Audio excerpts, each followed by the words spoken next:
दोस्तों अक्सर आपने लोगों से सुना होगा कि आपको म्यूचुअल फंड्स में एसआईपी के माध्यम से ही इन्वेस्ट करना चाहिए।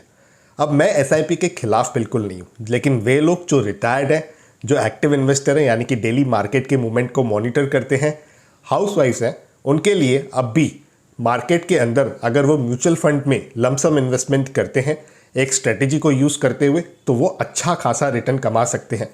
ये पूरी स्ट्रेटेजी मैं आपको इस वीडियो के माध्यम से समझाऊंगा। ये वीडियो बहुत ज़्यादा क्रिटिकल है दोस्तों, तो इसे आप ध्यान से देखिएगा, अच्छे से देखिएगा, बिल्कुल भी भगा भगा के नहीं देखिएगा, नहीं तो आपको स्ट्रेटेजी समझ में नहीं आएगी। हर एक पॉइंट, हर एक टॉपिक इस वीडियो का बेहद ही ज़्यादा इंपॉर्टेंट है। तो शुरू करते हैं इस इंटरेस्टिंग वीडियो को, आइए मिलकर सीखते हैं। तो जो ये स्ट्रेटेजी मैं आपके साथ अभी डिस्कस करने जा रहा हूँ, आपको बहुत ही ध्यान से देखनी है।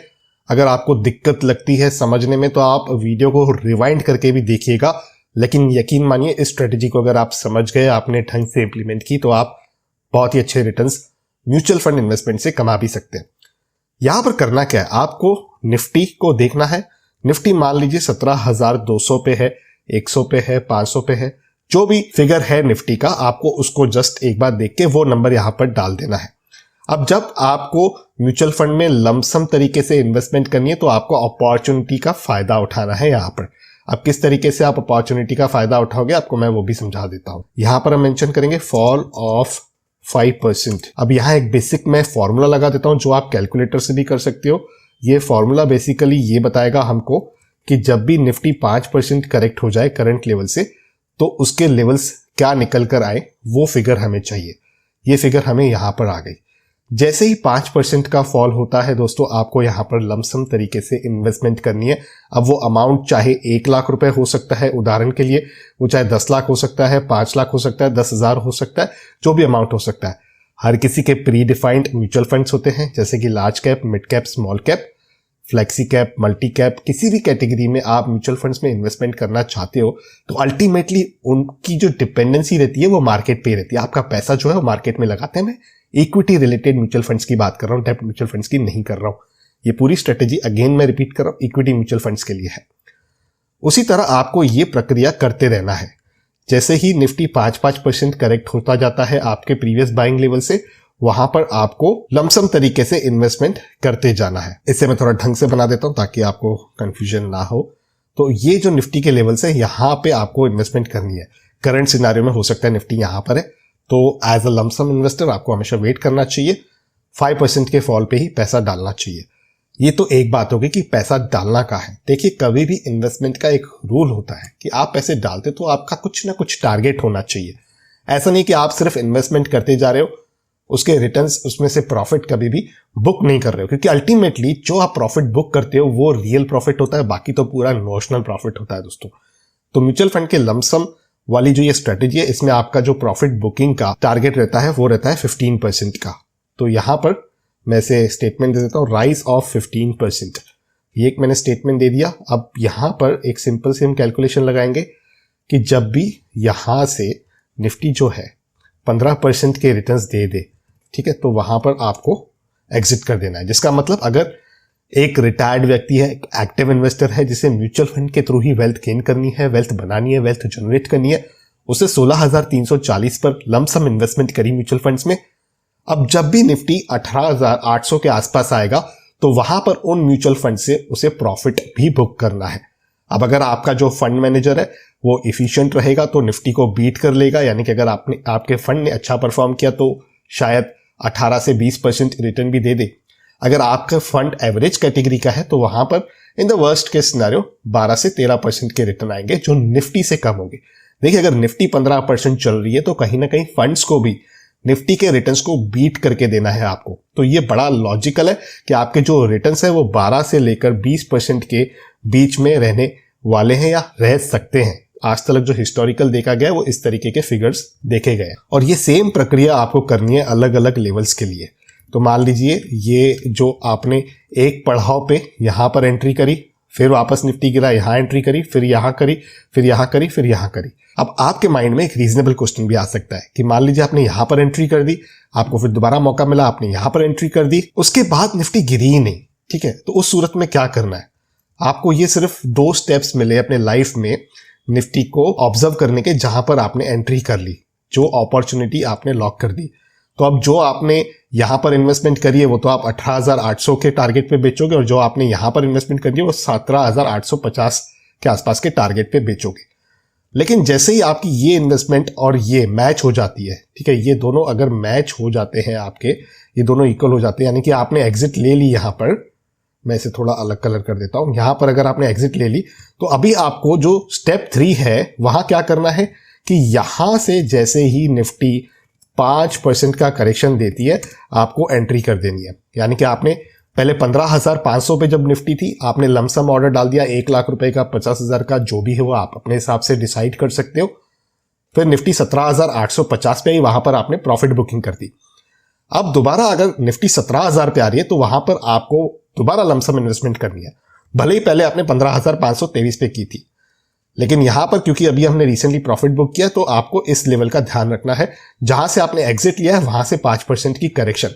तो इस तरीके से आप नीचे अपने स्टेप्स को कंटिन्यू कर सकते हो कि 16,900 पे, फिर 16,100 पे, फिर 15,300 पे, फिर 14,500 पे। इस तरीके से आपका जो प्रोसेस है कंटिन्यू हो जाएगा। तो ये 3 स्टेप अप्रोच है। ये हमारी स्टेप 1 हो गई, ठीक है, और ये हमारा स्टेप 2 हो गया, ठीक है, और ये हमारा स्टेप 3 हो गया, जहां से हमारा प्रोसेस चालू हो जाएगा। उसके बाद जो स्टेप्स हैं वो सब्जेक्टिव हैं, यानी कि आप जहां जहां पर 15% के मार्जिन पे निफ्टी के अपने लमसम म्यूचुअल फंड से प्रॉफिट बुकिंग करते रहोगे, उसके बाद उस लेवल से जैसे ही 5% का करेक्शन आएगा वहां पे आपको दोबारा एंट्री करनी है। यहां पर मैं लिख भी देता हूं, फॉल ऑफ 5%। तो यहां से वापस आपको एंट्री करते रहनी है। आगे बढ़ने से पहले दोस्तों, अगर आप stocks, mutual funds, IPO, sovereign gold bonds, ETFs, F and O इनमें इन्वेस्ट करने के बारे में एक प्लेटफॉर्म को ढूंढ रहे हो तो आपके साथ मैं शेयर करना पसंद करूंगा ग्रो को। इनके प्ले स्टोर की जो रेटिंग है दोस्तों वो 4.5 की है। ग्रो पर आप फ्री में बड़ी आसानी से अपने डीमैट अकाउंट को ऑनलाइन ओपन कर सकते हो। जी हाँ, अकाउंट ओपनिंग चार्जेस 0 है। यहाँ पर किसी भी प्रकार के एनुअल मेंटेनेंस चार्जेस आपको नहीं लगते हैं और इनके ब्रोकरेजेस भी काफी लो है। और सबसे मजेदार है इनका सर्च फीचर, जहां पर आप किसी भी स्टॉक को या म्यूचुअल फंड को बड़ी आसानी से सर्च कर सकते हो। यहाँ तक इनके सर्च में आप किसी प्रोडक्ट का नाम डालते हो तो उसकी ब्रांड का नाम भी सामने आ जाता है। जैसे उदाहरण के तौर पर मैं यहाँ पर पैराशूट टाइप करता हूं तो मारिको लिमिटेड कंपनी का नाम आ जाता है। यहाँ पर मौजूद है कॉमन पेमेंट ऑप्शंस जैसे कि यूपीआई नेट बैंकिंग, जिसके माध्यम से आप अपनी ट्रांजैक्शंस को एग्जीक्यूट कर सकते हैं। उसी के साथ सिक्योरिटी भी बेहद ज्यादा जरूरी होती है दोस्तों। और यहाँ पर आपको देखने के लिए मिलता है 2 फैक्टर ऑथेंटिकेशन, जो आपके अकाउंट को सिक्योर और सेफ रखता है। इनका इंटरफेस इतना ज्यादा सिंपल है कि हर कोई यहाँ पर बड़ी आसानी से इसे यूज कर सकता है और सारी इंफॉर्मेशन का एक्सेस लेकर एक इन्फॉर्म्ड डिसीजन ले सकता है। और इसी वजह से ये कहते हैं ये मार्केट सबका है। तो दोस्तों देर किस बात की है, नीचे डिस्क्रिप्शन में आपको लिंक मिल जाएगी। उस लिंक के माध्यम से आप ग्रो की ऐप को डाउनलोड करें और आज ही अपने इन्वेस्टमेंट की जर्नी की शुरुआत करें। Investment in securities market are subject to market risks. Read all the related documents carefully before investing. यहां तक क्लियर है आपको। अब इसके बाद एक और इंपॉर्टेंट स्टेप है। देखिए, आप जब भी 16,340 पर जब निफ्टी है वहां पर अगर एंट्री करते हो, एज ए एग्जांपल आप जब भी स्टार्ट करोगे तो वो नंबर यहां पे डाल दीजिएगा। आप मान लीजिए अगर आपके टाइम पे ये 18,000 पे निफ्टी है तो आप वो नंबर डाल दीजिएगा। लेकिन यहां पर उदाहरण के लिए अगर 16,340 पे आपने लमसम इन्वेस्टमेंट करी हुई है और उसके बाद 15,523 पे भी आपको मौका मिला, आपने वहां पर भी इन्वेस्टमेंट कर दी, तो उस केस में आप क्या करोगे, 15,523 पे निफ्टी थी, आपने इन्वेस्टमेंट कर दी और स्ट्रेटेजी के हिसाब से 17,800 पे जब निफ्टी आई तो आपने प्रॉफिट बुकिंग भी कर दी। लेकिन यहां पर आपको थोड़ी सी मेहनत करनी पड़ेगी। इसीलिए मैंने इंट्रो में आपको कहा था ये एक्टिव इन्वेस्टर्स के लिए है, पैसिव इन्वेस्टर्स के लिए नहीं है स्ट्रेटेजी।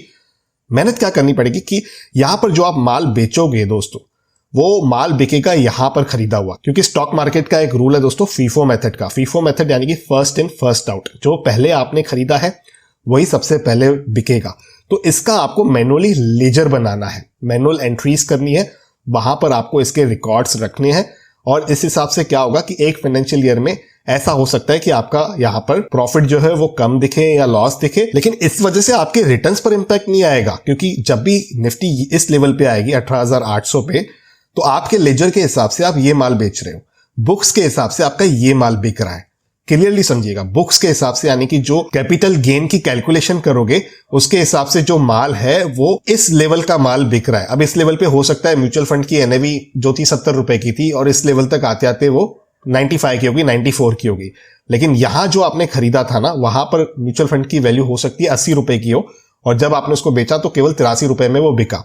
बुक्स में इस तरीके से निकलेगा, लेकिन आपके लेजर में उसकी एंट्री अप्रोप्रिएटली आपको रखनी है, ताकि आप अपनी कैलकुलेशंस बनाकर अच्छे से समझ पाओ कि क्या रिटर्न्स आप जनरेट कर रहे हो। इसीलिए एक्टिव इन्वेस्टर्स के लिए, और इसमें आपके रिटर्न पे कोई नुकसान नहीं आएगा, क्योंकि पहले आपका ये माल बिक गया, ठीक है, इसे मैं कलर हटा देता हूं 1 मिनट के लिए। ये माल आपका बिक गया था इस लेवल पे, ठीक है, इस लेवल पे आपका माल बिक गया। अब क्या होगा, आप जो आप इस लेवल पे माल बेचोगे वो ये वाला माल बिकेगा।